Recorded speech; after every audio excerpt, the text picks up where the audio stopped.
Bonjour à tous, bienvenue dans cette vidéo sur le bullet journal. Je suis vraiment désolée par avance, j'ai la voix complètement explosée. Je suis malade à cause du pollen en fait, et franchement je pensais que ça allait mieux aller pour faire ma voix off.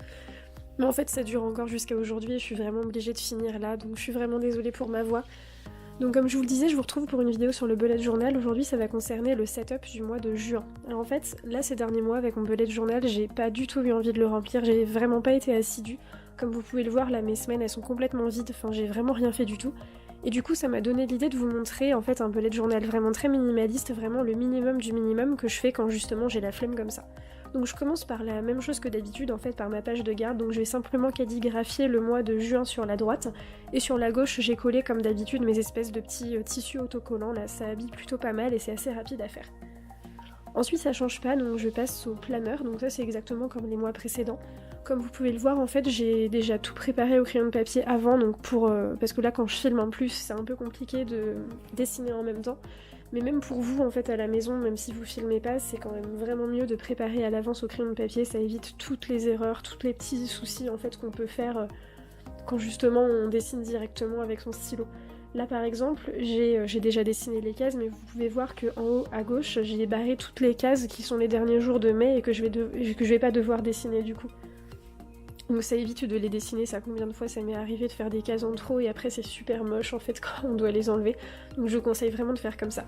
Là j'ai dessiné la moitié de mes cases avec mon Staedtler en pointe 0.8, donc c'est la pointe la plus large que je possède en Staedtler.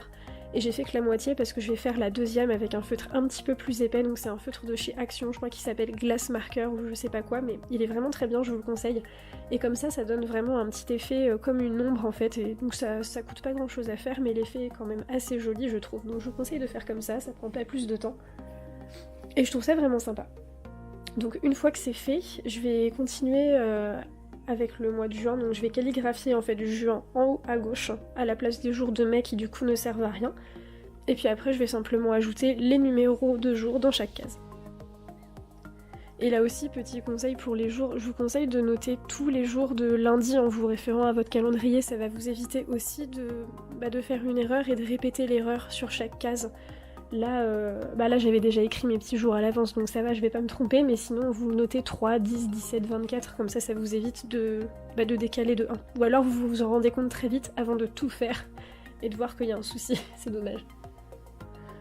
Donc ensuite, alors les deux seules pages en plus de mes setups de semaine que je vais conserver, ça va être ma page de budget pour le mois, parce que c'est vraiment un truc que je fais en début de chaque mois, et ainsi qu'une page de notes à côté, donc ça va être assez général, hein, c'est vraiment un peu un fourre-tout. Comme je fais pas mes autres pages, si jamais j'ai besoin de noter un petit truc, et ben j'aurai ma page de notes. Donc j'ai simplement calligraphié budget, juin et notes sur l'entête de chacune de mes pages, et puis j'ai fait ces deux petits traits pour habiller, mais voilà, c'est vraiment pas grand chose, ça se fait très vite. Et du coup ensuite on va directement passer au setup de semaine. Donc là ça fait maintenant un mois que je fais ce setup là et j'avoue qu'il me plaît beaucoup, je vais vous expliquer pourquoi. Donc je vais simplement en fait diviser ma page en 8 grandes cases qui vont prendre quasiment toute la page à part l'entête où je vais pouvoir écrire quelques petits trucs comme les jours, donc c'est la semaine de temps à temps et puis le numéro de la semaine. Mais j'aime beaucoup cette disposition parce que du coup en divisant en 8 déjà j'ai mes 7 jours et je vais avoir en plus une petite case pour faire une to-do list pour la semaine. Et en fait c'est vraiment vachement plus pratique de faire comme ça parce que comme ça vraiment je peux planifier déjà à l'avance pour ma semaine. Avant quand je faisais simplement une sorte de journal écrit au jour le jour on va dire, donc les jours les uns après les autres, si jamais on était lundi et que j'avais une tâche à planifier pour le jeudi, en fait j'avais des espaces qui me manquaient, les espaces n'étaient pas prédéfinis et du coup c'était un peu compliqué. Là au moins j'ai mes cases toutes faites et je peux inscrire directement dans les bons jours les choses que j'ai à faire. Et donc là en fait je fais exactement comme pour le planeur, donc je fais des cases avec la moitié, donc la bordure du haut et celle de gauche avec mon Staedtler en point 0.8 et la petite ombre après, donc avec mon marqueur de chez Action qui est plus épais. Donc comme je vous l'avais dit, ma dernière case ça va me servir de to-do list et ça c'est vraiment pas mal pour noter des tâches qui sont pas affiliées à un jour précis on va dire. Et ensuite pour noter les jours dans chacune de mes cases, j'utilise mon petit tampon dateur, donc je vous mettrai le lien de... Il m'a vraiment pas coûté cher, environ 2 ou 3 euros, mais je trouve ça vraiment cool pour noter les dates. Après c'est pas du tout obligatoire, hein, c'est vraiment un petit truc de déco comme ça, mais moi j'aime bien le rendu. Donc voilà, je fais mes dates les unes après les autres.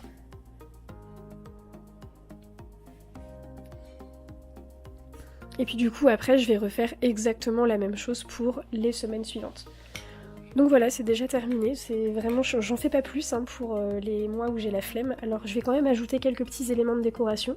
Donc déjà mon juin, je le trouvais un petit peu trop clair, donc je l'ai recalligraphié avec un Tombow un peu plus foncé.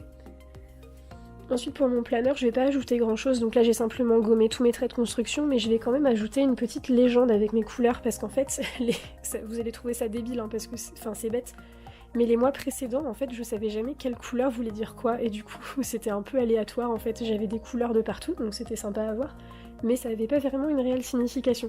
Là, avec ma petite légende, je pourrais vraiment faire bien telle chose, voilà, telle chose et tel truc, ce sera beaucoup mieux. Pour ma page de budget du mois de juin et ma page de notes, je vais pas ajouter grand chose non plus, je vais juste mettre ce super masking tape qui est vraiment trop joli. Vraiment je l'aime beaucoup, donc je vais le mettre en pied de page parce qu'en plus en général pour mon budget et pour mes notes, c'est pas des pages que je remplis en entier, donc je peux les habiller avec quelque chose d'un petit peu plus présent. Et vraiment ce masking tape en forme de carte, il m'a vraiment tapé dans l'œil tout de suite. J'adore le fait qu'il soit vachement plus épais en fait que la normale. Je crois qu'il fait 5 cm environ. Pareil, de toute façon je vous mettrai tous les liens dans la description. Donc je le colle en bas, c'est pas trop chiant à mettre, un peu plus que du masking tape classique parce qu'il est plus épais quoi, mais ça se fait quand même. Et puis après avec ma toute petite paire de ciseaux, je coupe les bords. Et voilà. Et ensuite pour mes semaines, pareil, je vais pas ajouter grand chose, donc j'ai calligraphié en haut le numéro de la semaine. Je pense que je vais ajouter les jours aussi après sur la tête de gauche qui est vide pour l'instant, mais je l'ai pas fait encore. Je vais simplement ajouter une petite bande de masking tape, donc d'une épaisseur classique cette fois-ci, entre mes deux pages, un petit peu à la jonction. Donc déjà je trouve ça joli et ça habille assez bien, et en plus comme mon carnet s'était cassé, il s'était complètement fendu, je me dis qu'en ajoutant ça à chacune de mes petites pages de semaine, ça peut un petit peu le renforcer. Ça m'était arrivé, il s'était vraiment fendu en deux à la jonction, même pas un mois après l'achat, donc vraiment je vous ne recommande pas ce carnet. C'est pour ça, hein, juste au cas où vous vouliez savoir quel carnet j'ai pour l'acheter, ne le faites pas, il est trop fragile.